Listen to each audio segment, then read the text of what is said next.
This is the story of Heimdall and how he won the jewel back for Freya, which is the story depicted in this classical artwork. So, one day, Odin noticed that Heimdall was starting to look like a mature man. It was time for him to have his initiation.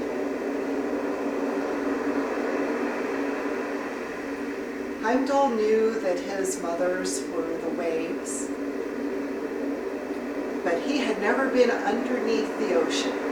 He knew his great mother, the waves on the surface of the water that play in the sunshine and the moonlight and the starlight and give off rainbows when the sun touches their mist. But he did not know his dark mother, the deep sea.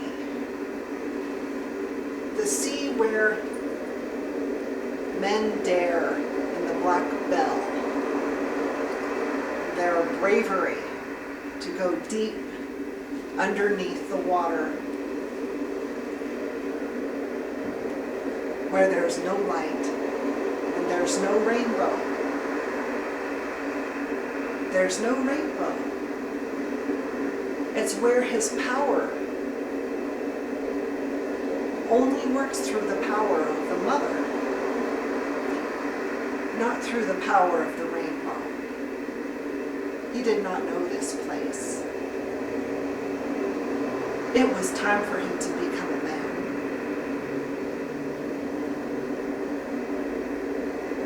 Odin went to Freya and he said, "Freya, it's time for Heimdall to become a man. To become a man, he must win the mother's wisdom. He must know the power of the mother. I would like to borrow your jewel to teach him this." And Freya said, "No man can touch my jewel. That's my jewel. You get your own." Odin went away and he thought, and he thought with his great thinking beard,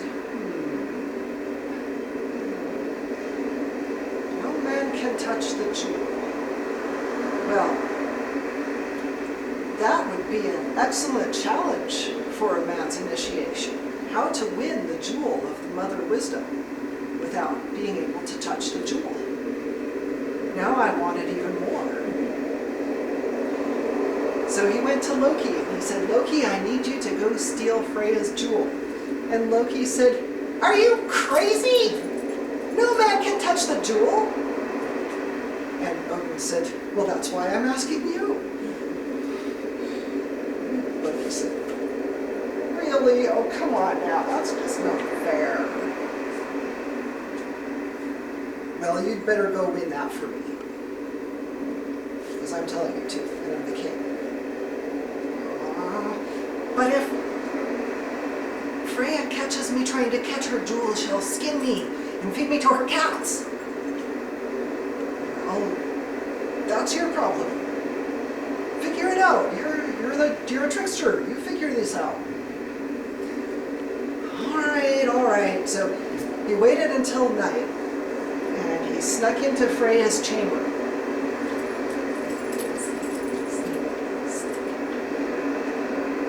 Very carefully, he moved the kitty cat. And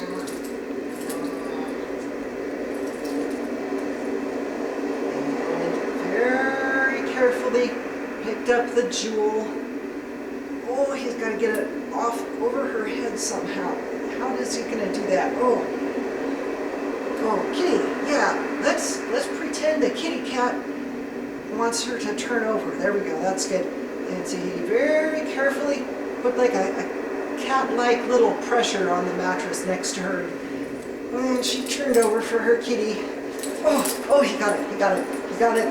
Okay, now what do I do with it? Oh, I better run really fast. And he ran so fast, he ran straight into the ocean, and he turned into a seal. And he went out to an island, and then he turned back. He said, okay, I got it. Wait, I was supposed to give this to Odin. Oops. That's okay. And of course Freya woke up, and she didn't have her jewel, and of course she knew somehow that, and so she stormed into Valhalla and she said, Odin, where's my jewel? He said, I don't have your jewel. I didn't touch your jewel. No man can touch your jewel. And she said, Loki did it. I bet he did it. Well, I want it back. Well, Loki ran into the ocean.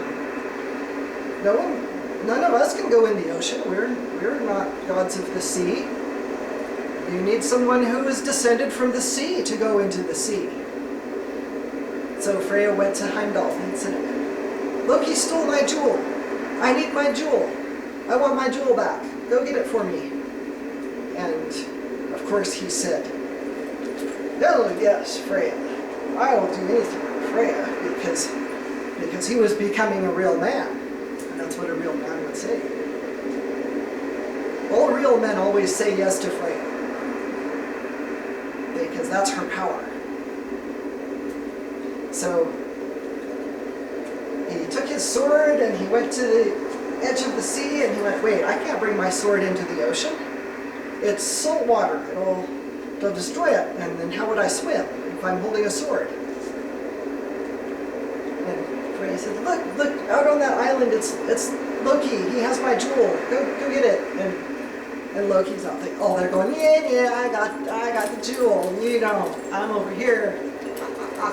And he turned into a seal, and he put the jewel under one of his flippers, and he jumped into the ocean.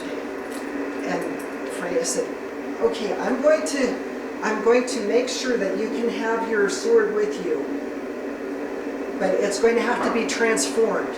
I'm going to take your sword and I'm going to put it into your head, because you need to use your head to defeat Loki.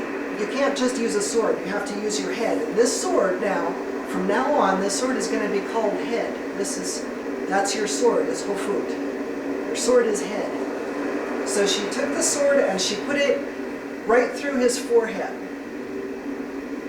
And it turned into part of him.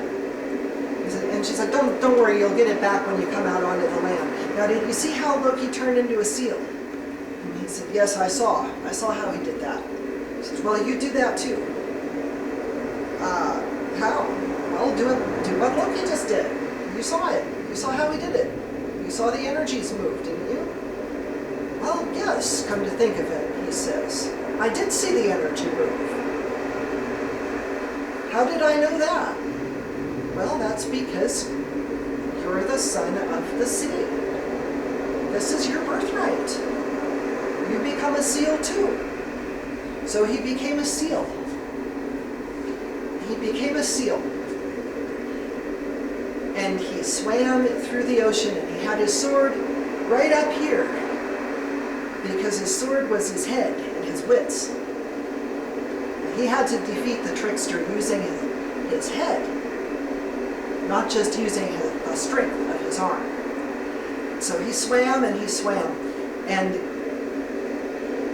he saw Loki with the jewel, and he saw Loki dive way down deep, down into the deep, dark water where there's no light. He swam after him. And of course, because Loki had the jewel under one flipper, Loki's swimming like this. He's not really swimming that well. But Heimdall, he was swimming with both flippers because he had his sword up here. He wasn't carrying it in his hand. So he swam fast, and he caught up to Loki. And just like a seal would fight, he came up to him and he just slammed right on into him. And Loki dropped the jewel. And he swam away. And Heimdall went to pick up the jewel, but he can't pick it up because no man can touch the jewel. And he saw it falling into the deep, deep water. And he swam after it, and it fell, and it fell. And he swam until there was no light, and he couldn't see anything. And then suddenly there was a light in the darkness. And he thought, it's the jewel. The jewel is making its own light.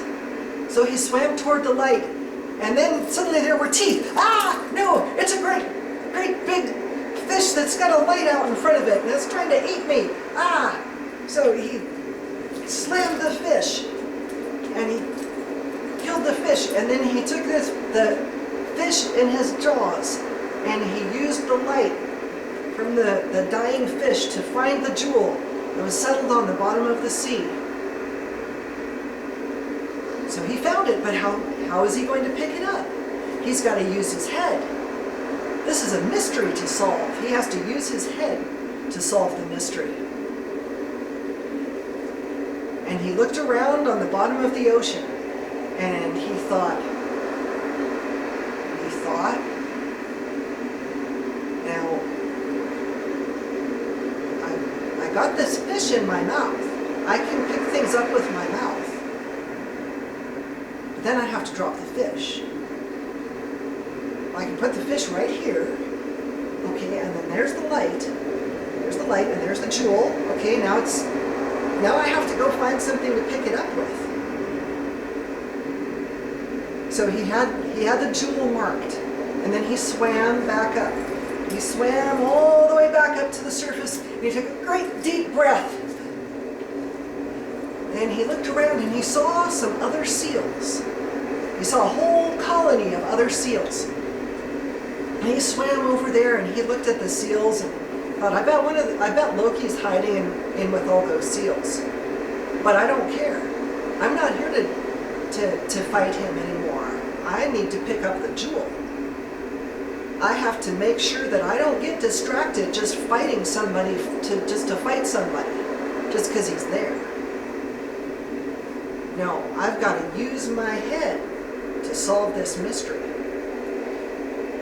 And he looked at the seals, and he saw the seals swimming, and he saw them fishing, and he saw one of them cracking open a big shell. And he thought, look at that big shell. And he said, that's just like a great big scoop. So he took the shell in his mouth, and he swam back to where he had marked the place in the deep, deep water with the light. And he scooped up the jewel with the shell. And then he swam, and he swam, and he swam all the way back up to the surface. And he had the jewel in the shell in his mouth. And he swam all the way back to the beach. And when he got there, he saw everybody was there. Freya was waiting for him, and Odin was waiting for him, and even Loki was waiting for him. Dripping wet. And Heimdall didn't know why he was there, but it didn't matter, because he had the jewel. And he presented the jewel to Freya, and she put it back on. And that was how he won the wisdom of his mother, the sea. The wisdom that united him with the feminine half of his heritage. The wisdom that showed him that he has to use his head more than using the strength of his arm. And Freya turned his sword back into a sword for him. And from then on, his sword was named Head, because he had to remember to use his head to defeat his opponents. That is the story of Heimdall and the Jewel. And now we're going to do our ritual, and the story is done.